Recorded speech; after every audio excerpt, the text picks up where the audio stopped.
I don't think it would be an exaggeration to say that I'm addicted to video games. Not video games in general, but there's just one game that I play. I won't say the name in this video because I don't want it to be like called out or something. It's not like the video game's fault that I'm addicted. It's the way that I use the video game.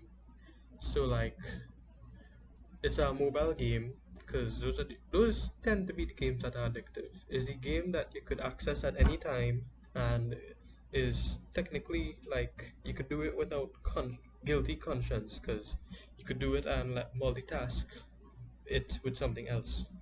That's what I thought, but I realized today that playing games. I didn't realize today. I've known this for years, but it hit me again today, like it's hit me before. That it's not good.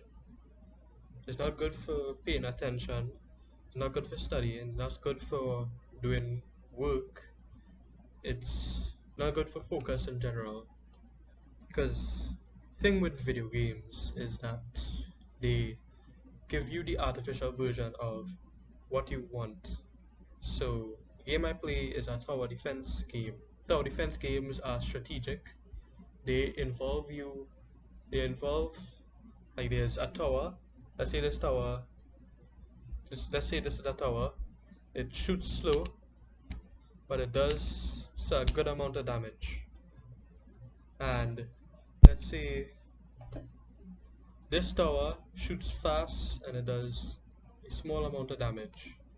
And you have enemies that are resistant to this tower, and enemies that are resistant to this tower, enemies that take more damage from this tower, more damage from this tower, enemies that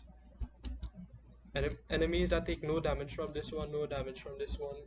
You introduce more towers, you introduce more enemies, you introduce like a different way the enemies could approach. You introduce different pathways they could take to approach, introduce different attacks that these things could do. It like it's it's like an always an evolving level of involvement from it. That's what makes it like dangerous. Because if you think about it, the reason games are addictive is because they are so much like real life, but they're not nearly as uncomfortable. You play games. I play games because it gives me a sense of like satisfaction, relief. Really, but like after a long session, I just feel tired and stuff. Sure, sure. At least a few people watching this could relate. And the reason why I brought it up today is that I'm trying to stop this addiction.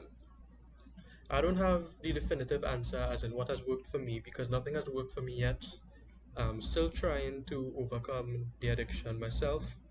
I have the second-hand advice that the other YouTubers would have given me. So like Hamza would tell you. Hamza Ahmed is a YouTuber, self-improvement. He's the main YouTuber I watch these days. Hamza would tell you.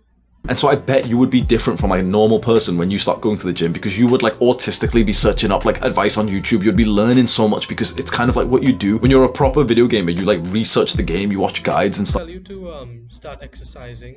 Exercising is similar to games in that you do a certain task, you get stronger, and then you level up, and then you go the next day and you level up again.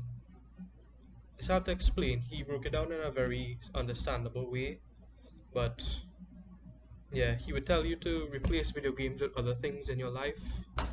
He would tell you to put them down and never play them again, or if you do play them, to play them once a month. But that's especially hard for me to do because it's a mobile game. It's always on me, and I have to make the conscious urge. I have to make the conscious decision to not play it.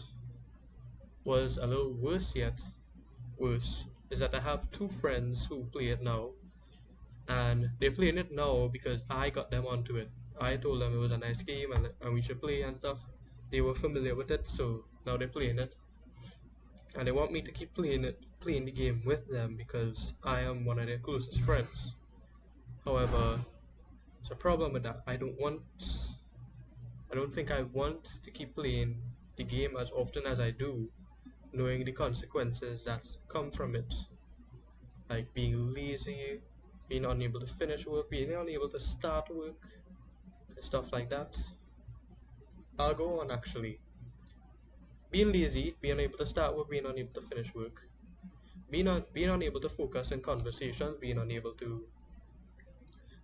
to sleep at night, being unable to enjoy easy, like more normal things, things that like normal life, you know, because games give you such a rush of excitement, and when you play them for a long time each day, it makes everything that seem less fun in comparison. So many other things. People often say like it's better to take drugs and party and stuff than play games because it's actually a more authentic experience than playing games. But I think that's enough for today. I hope to come back next week, like the 19th, to say that I've made progress in quitting or um, inhibiting the addiction to games. Hold on there. But for now, I'll see you guys later.